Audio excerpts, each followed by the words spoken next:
Hello everyone, my name is Nick Yeager. I am an MD candidate in the IUSM class of 2025, and this is Xenon as an anesthetic agent.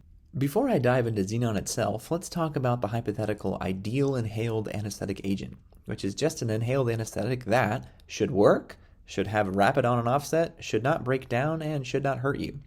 While modern halogen anesthetics do these things pretty well, Xenon just does a few of those categories a bit better, and it's probably the closest thing to a real ideal anesthetic that really exists.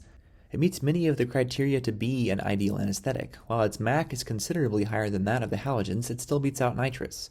It has an extremely low blood gas partition coefficient, meaning it will provide a very rapid on and offset. It also won't break down or hurt you. Xenon is an inert noble gas, so no metabolism occurs under normal conditions. It is excreted completely unchanged from the lungs. It also doesn't irritate the airway like halogenated anesthetics do or produce the nephrotoxic compound A.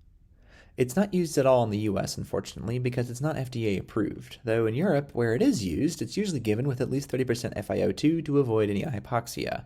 It works through non-competitive inhibition of NMDA receptors with little effect on others, though due to its high cost it requires specific equipment, and it might have a high incidence of post-op nausea and vomiting. As mentioned, the primary barrier to the regular use of Xenon is its cost. Since it's an element, we cannot synthesize it like we can the other inhaled anesthetics. It can only be harvested from the atmosphere through a process called fractional distillation.